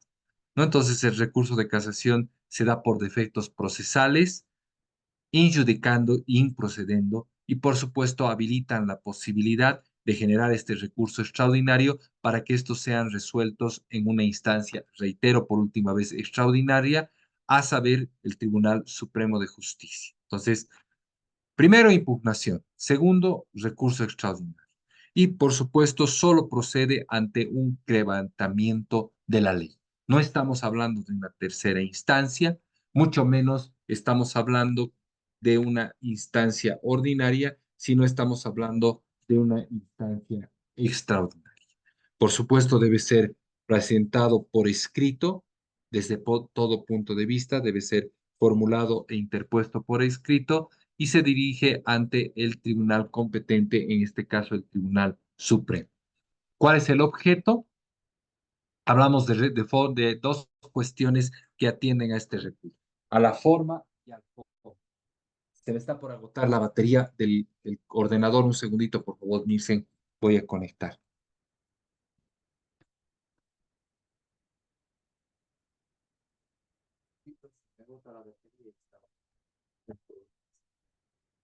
Ahora sí, seguimos. Entonces, el primero distingue la infracción de las leyes sustantivas a través de las cuales se resolvieron y absorbieron derechos. Y el segundo, la inobservancia o encabramiento o quebrantamiento de las leyes adjetivas. ¿No? Entonces, bajo ese criterio gira el recurso de casación. En cuanto hace a su procedencia, este procede únicamente contra autos de vista y autos de vista que resolvieran una declinatoria de jurisdicción o una excepción de incompetencia o anulación del proceso, o autos de vista referentes a autos interlocutorios definitivos que terminen el litigio y que admitieran el recurso de casación. Estos de autos de vista que se declaran haber lugar o no ir al litigante en rebelión. Este recurso no procede contra resoluciones pronunciadas en procesos extraordinarios, resoluciones que no admiten recurso de casación. Por supuesto, el tribunal negará el recurso de casación cuando los recursos fueran planteados fuera del plazo de 10 días. ¿Cuáles son las funciones del recurso de casación? Unificar la jurisprudencia, sentando una línea jurisprudencial y, por supuesto, la defensa del derecho objetivo o de protección de la ley. ¿Quiénes se encuentran legitimadas? Las partes o terceros que puedan interponer este recurso, y es un recurso individual.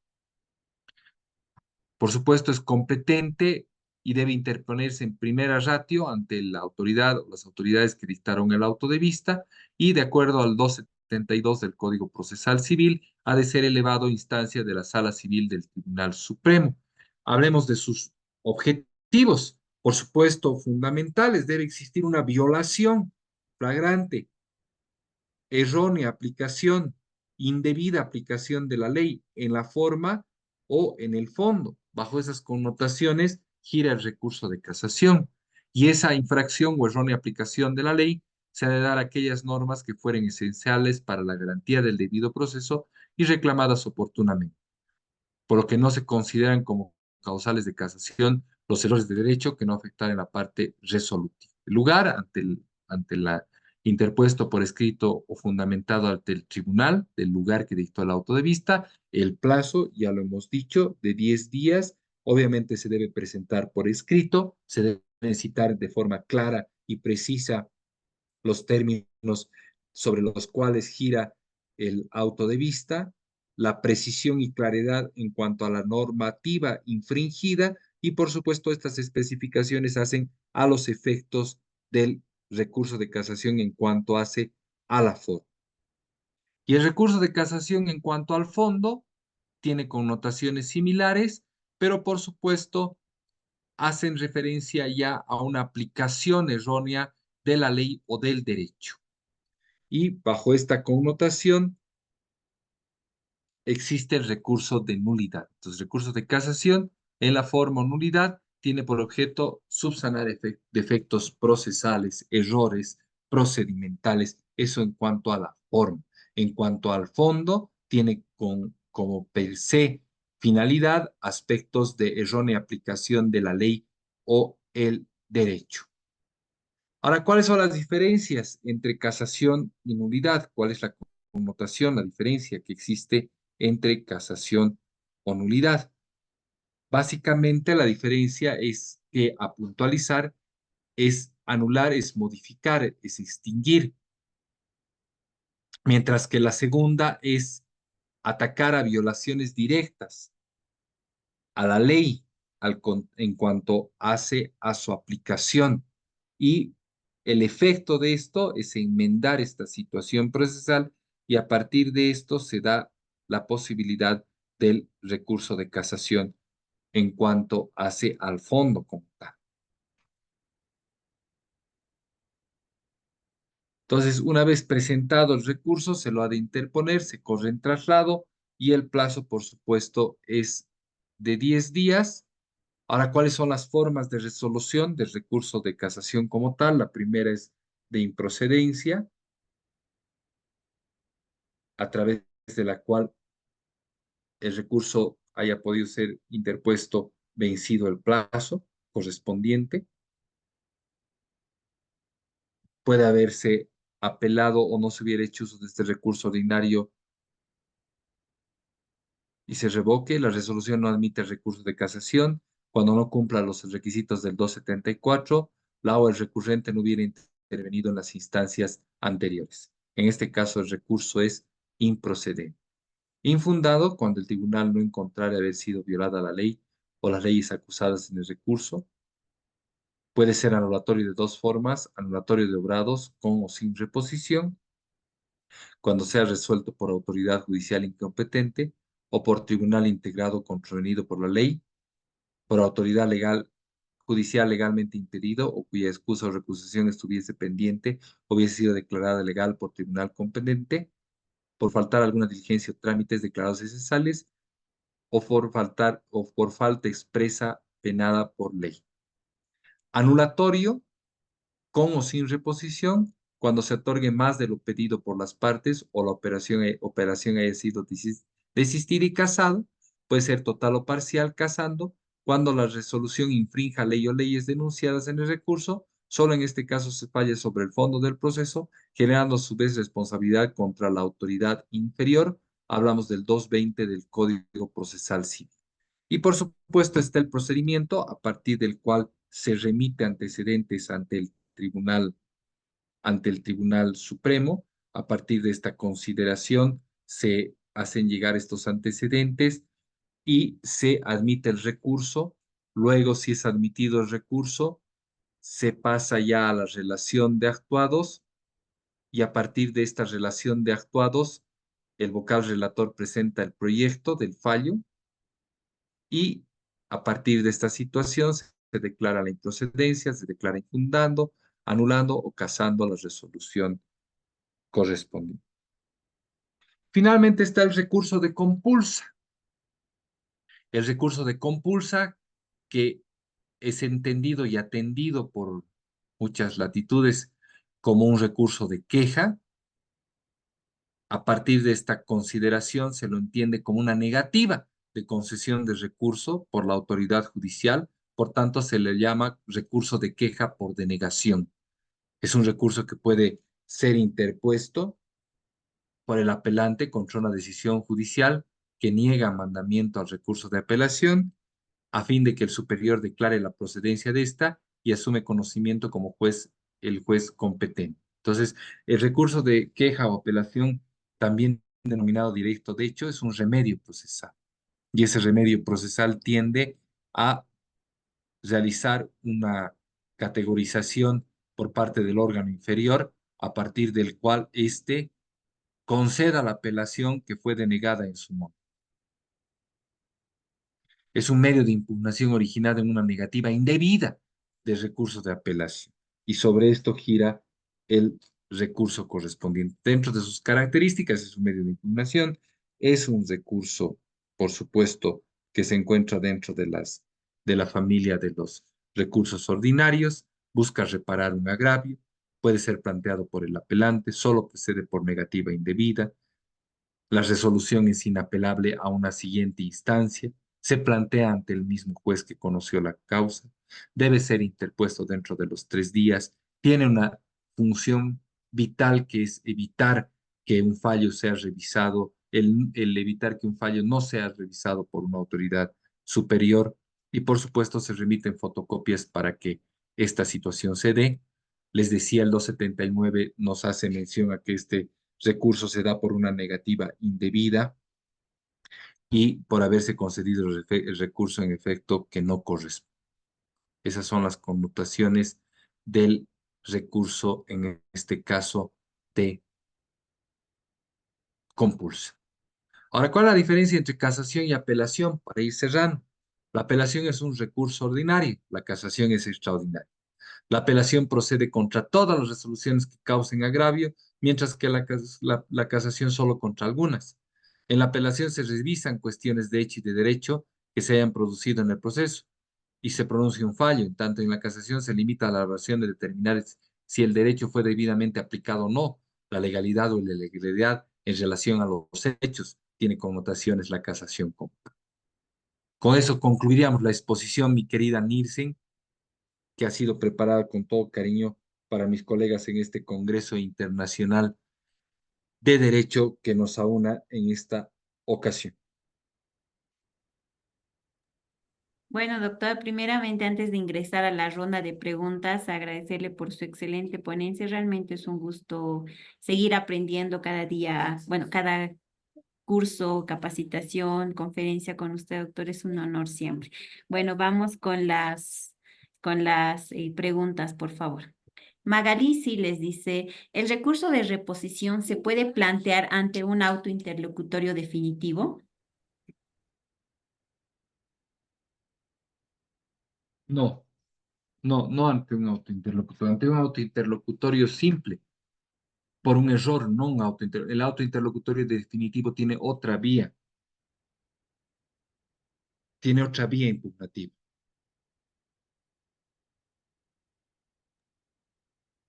Gracias, doctor. O sea, la reposición solamente se da contra providencias o decretos y autos interlocutorios. Señalamiento. Les voy a mandar ese material, ¿me pueden autorizar a que les manden, Nielsen, también? Tengo hartas resoluciones. ¿Se acuerda que eso más voy a mandar a la central? Usted tiene también, Nielsen. Hemos mandado varias veces de modelos de recursos de reposición. Les mandaremos a los colegas. ¿Tiene el compilado para ayudarme? Lo buscaré, doctor, por favor, porque bueno, usted sabe que me ha mandado mucho material para diferentes cursos, entonces tengo que buscar por fecha y le avisaré, por favor, esta mañana y Ya, mandarle perfecto. para a los a los que manejan el grupo. A los que manejan el grupo. Perfecto. Entonces lo haremos así. Ya, gracias, doctor. Bueno, pasamos a la siguiente pregunta. Win dice, ante un decreto se interpone un recurso de reposición y se emite un auto. Ante ese auto se puede interponer recurso de reposición con alternativa de apelación. Una vez más, ¿me puede dictar la pregunta, por favor? Claro que sí. Ante un decreto se interpone un recurso de reposición y se emite un auto. Ante ese auto se puede interponer recurso de reposición con alternativa de apelación.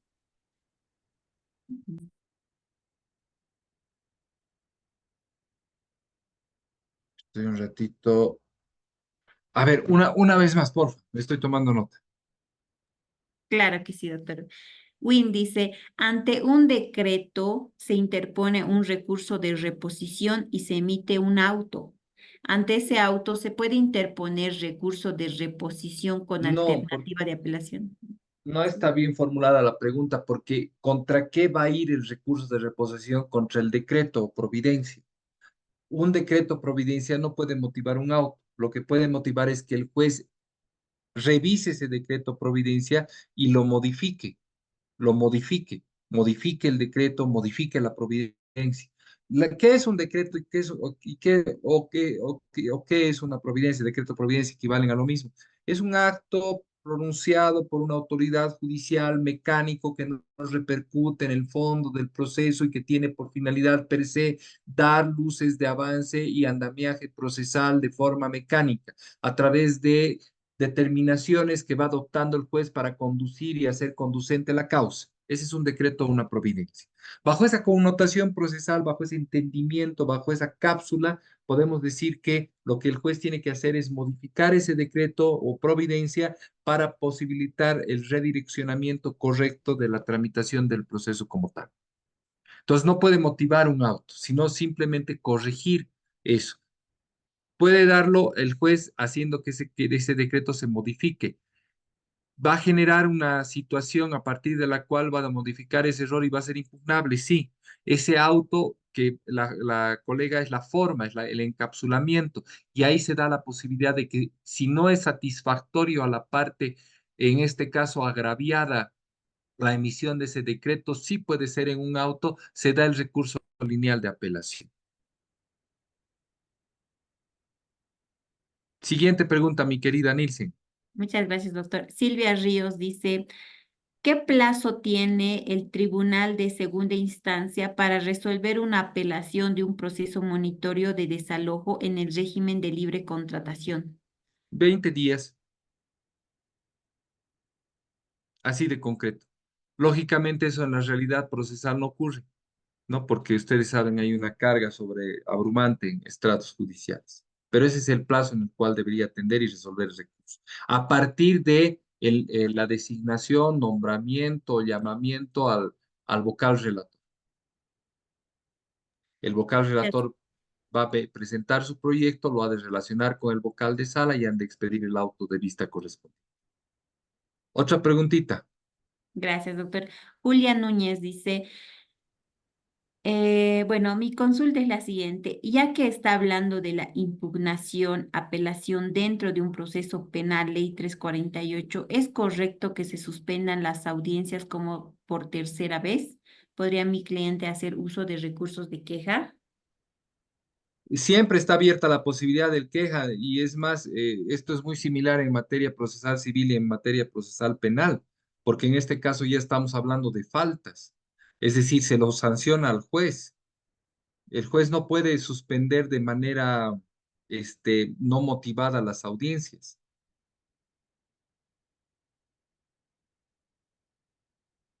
Gracias, doctor. Gonzalo dice, doctor, usted indica que el recurso de casación se da contra algunos. ¿Me indica cuáles son? Sí, los he anotado, el auto de vista, fundamentalmente el auto de vista que ha sido expedido por una sala civil de un tribunal departamental de justicia de admitir que se abra la vía de la casación como recurso extraordinario para que ese fallo sea revisado y se case, se pueda dejar sin efecto en su totalidad. ¿Qué cosa es el auto de vista? Total o parcialmente también puede darse esa situación o puede declararse improcedente por no haberse revisado aspectos formales a momento de su realización o su impugnación, o puede ser infundado en caso de que no se hayan revisado elementos que hacen a la sustancialidad al fondo, o puede incluso anularse porque se ha afectado debido proceso y tramitación normal de la causa. Solamente sobre estos ha de girar el auto supremo.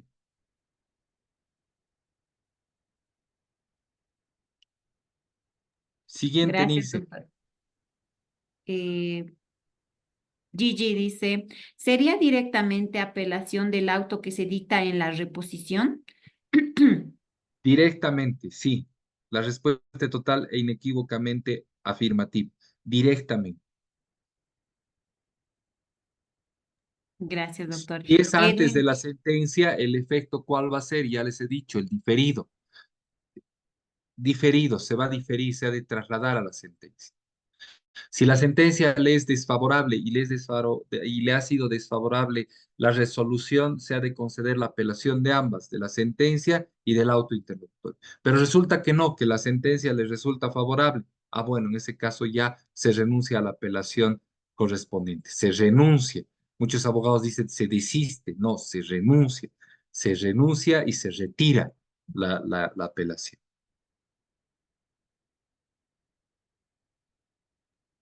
gracias, doctor. Edwin Montero dice, en un proceso de reivindicación y mejor derecho de un terreno de 500 metros cuadrados, el juez da curso a que se le reconozca 250 metros cuadrados al demandante y 250 metros al demandado. En la casación, ¿se le puede reconocer los 500 al demandante? A ver, no, está medio enredada la pregunta. Un poquito más lento, léamela, a ver. Claro que sí, doctor. En un proceso de reivindicación. Ya, en un proceso de reivindicación y mejor derecho de un terreno de 500 metros, el juez da curso a que se le reconozca 250 al demandante y 250 al demandado. En la casación se le puede reconocer los 500 al demandante. Siempre y cuando se haya podido establecer que, de acuerdo a una pericia, la totalidad del metraje le resulta favorable al demandante o hayan el Tribunal Supremo ordene que el examen de nuevas pruebas que no fueron correctamente apreciadas y observadas por el Tribunal de Segunda Instancia, que realice un nuevo examen. A partir de ese nuevo examen se vuelva a conceder el recurso y empiece a realizarse o se realice, proceda a realizar el el examen correspondiente respecto al metraje. En reivindicación tenemos problemas muchos en la jurisdicción referidos a metrajes, referidos a colindancias, referidos a ubicación en suma y en síntesis.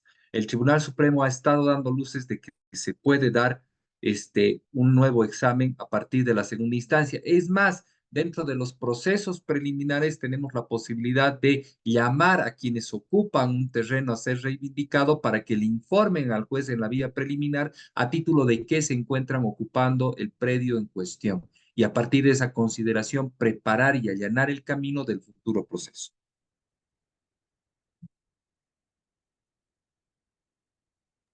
Gracias, doctor.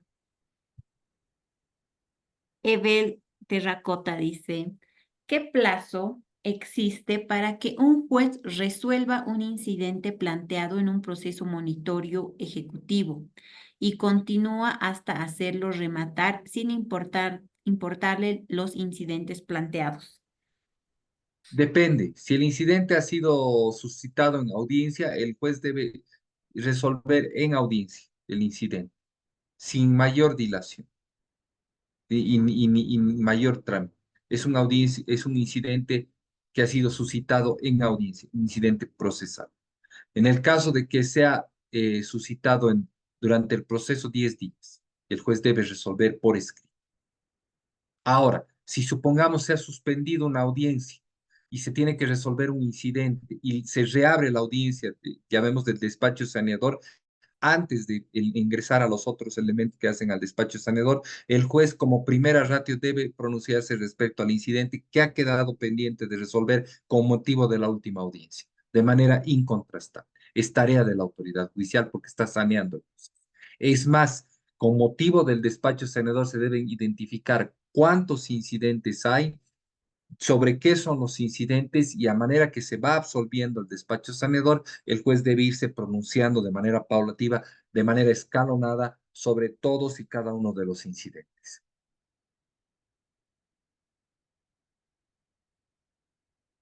Muchas gracias, doctor. Bueno, antes de continuar con una pregunta, doctor Willy Rivera, por favor, le rogaré que podría hacer su pregunta en el chat, por favor, para no cambiar la hermenéutica de la ronda de preguntas. Muchas gracias. Win dice, doctor, en un proceso ejecutivo que está para señalamiento de audiencia de primer remate, interponen excepción de Tu cita. prescripción. Esa excepción es declarada improbada. Ante ello presentan apelación. ¿Esta apelación paraliza el proceso? No, no paraliza. Y además la apelación va a ser por la pregunta, va a ser concedida en el efecto diferido, de acuerdo a lo que me está. ¿Está en ejecución? Esa parte de la pregunta, revísemela. ¿Está en ejecución de sentencia o está ante sentencia, en instancia? Nielsen, Doctor, perdón. ¿está en ejecución de sentencia o está ante sentencia el incidente? Bueno, indica que está para señalamiento, entonces debe estar... Y en ejecución de sentencia, entonces la sí. apelación en efecto devolutivo no suspende nada. Artículo 400 del Código Procesal Civil, 517 del Código de Procedimiento Civil de 1976, 400 del Código Procesal Civil de 2013. Absolutamente ningún recurso tendiente dilata la ejecución de sentencia. La ejecución de sentencia es coactiva, salvo que se haya determinado en la etapa de ejecución de sentencia que el documento sobre el cual se está haciendo ejecutable el fallo de la autoridad judicial sea viciado de nulidad o esté siendo investigado para que haya una suspensión provisional, numeral 2 del 400 procesal civil, o una suspensión definitiva en caso de que el documento haya sido declarado nulo o exista falsedad material o ideológica en la vía penal, lo cual hace que el juez tenga que derivar antecedentes a instancia del Ministerio Público para la investigación correspondiente.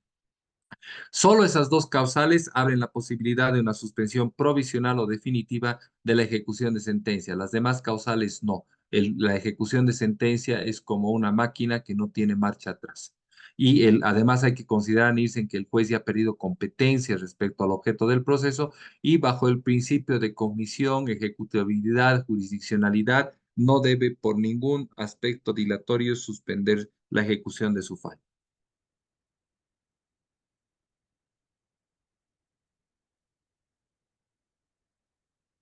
Ya no hay más preguntas, doctor.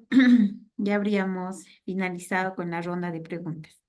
Perfecto, Nielsen, ha sido siempre un apreciado gusto, un placer realmente muy estimable. Me he esforzado por agotar muchos puntos procesales. Notarán que es agotante, pero lo hago con mucho cariño. Hemos hecho un viaje largo, largo. Esta noche también vamos a dormir largo. Ojalá la madrugada no llegue muy pronto. Podemos hablar de principios, hemos hablado de etapas, hemos hablado de sujetos procesales, de actos procesales, de recursos ordinarios, de recursos extraordinarios, de la importancia de la reposición, de los efectos de la apelación, el suspensivo, el devolutivo, el definitivo, de las connotaciones del Código Procesal Civil, de la interacción de los principios, de su dinamismo, de su practicidad, de su trascendencia. Es decir, hemos tratado de dar una charla muy completa, muy acabada. Tenemos 25 años de procesalistas. Esto lo hacemos cada vez con más pasión y más cariño. Pareciera que uno se cansa, Nielsen, pero siempre nos gusta más. ¿No es cierto? Vamos a mandar material, por favor, no solo del que está, voy a pedir autorización a la dirección para mandar modelos de jurisprudencia, modelos de memoriales, modelos de doctrinas. Nielsen, usted sabe, somos bien querendones, mandamos modelos a montón. Voy a pedir autorización mañana mismo para que no solamente los colegas tengan el material audiovisual que ha sido presentado en la noche, sino material audiovisual extraordinario, extra. Para eso son estos congresos, para compartir conocimientos, no para ser egoístas de nuestros conocimientos. Nielsen, usted ya me conoce y nos conocemos y sabemos cómo somos. Nielsen, unas palabritas largas para concluir y vamos cerrando la noche. Bueno, doctor, nuevamente muchas gracias por su excelente ponencia. Es un gusto y un honor siempre acompañarlo.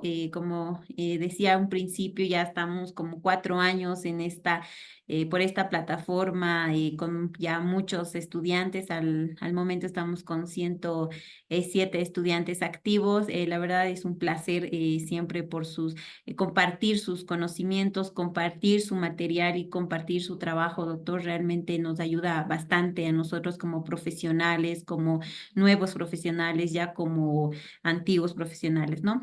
Muchas gracias. Recordarles a todos los participantes que el material va a ser enviado al grupo de WhatsApp juntamente con la grabación del presente curso.